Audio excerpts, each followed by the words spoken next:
So last week I was on my way to see President Trump, and I heard a song on the radio, and it went kind of like this. It's an old song back from 1982. It says the interest is up and the stock market's down, and you only get mugged if you go downtown.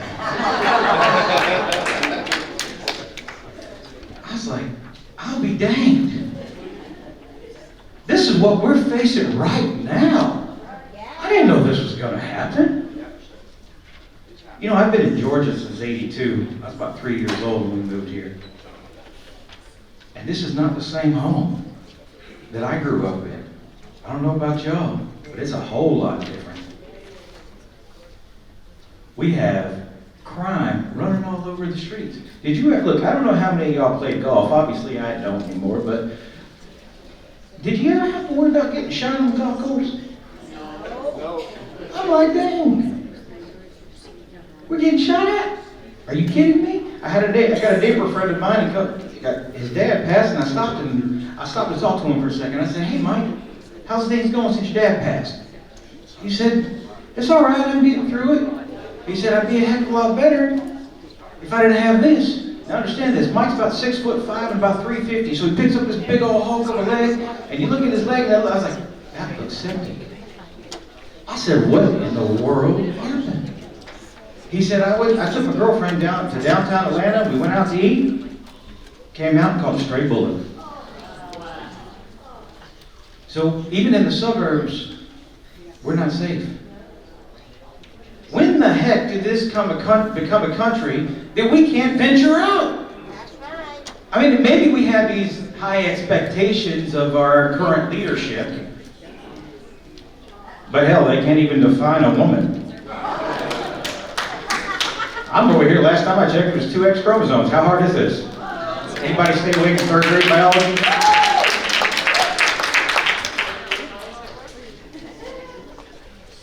But here's the thing. Are we even a nation anymore? Last I ever heard, a nation was defined by its borders.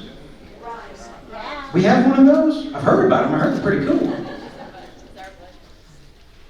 Well, let me tell you a little bit about me right quick. I was born to a teenage mother. And I was born to a father that abandoned immediately. And that sucked. You weren't right about that. But it taught me something. It taught me something because I watched my mother go and finish her college degree immediately, just like I wasn't even there. She still took care of me though. Remember? Don't forget that part. I like to say I got my degree when I was 4 years old. I'm just that much of a prodigy. But by the time I was 7, I knew how to shovel asphalt, which I didn't want to know how to do. I knew how to drive a tractor, and I knew how to drive a roller. I've gone to bed hungry. I know what a hole in the floor looks like when you live there. I know what a hole in the ceiling looks like when you live there. It ain't fun. But it's that same reason I still look at it and they say, well, you pro-life, Blake? I said, well, I'm here, aren't I? There was 100 reasons to get rid of me. But it didn't happen. And I've had to fight since the day I was born. And I got to fight a little more in 2007. During that time in 2007, I fell and I lost my ability to walk. And I'm going to tell you all this. I'm going to share this little story with you right quick.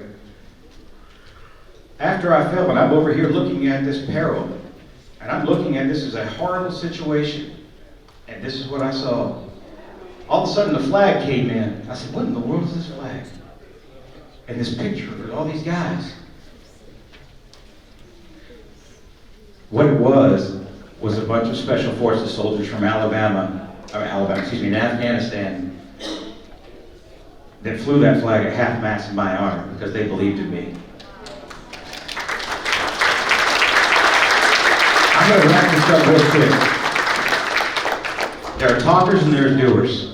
I'm the guy that has literally gone out and fought the cancel culture, hired the people that got canceled, I helped over 50 companies get the PPP and EIDL loan, saving a few thousand jobs. I got a grandma out of Ukraine last week, and then I got 6 people out of Afghanistan. I don't talk about it, I don't dream about it, I don't do it, but I do it.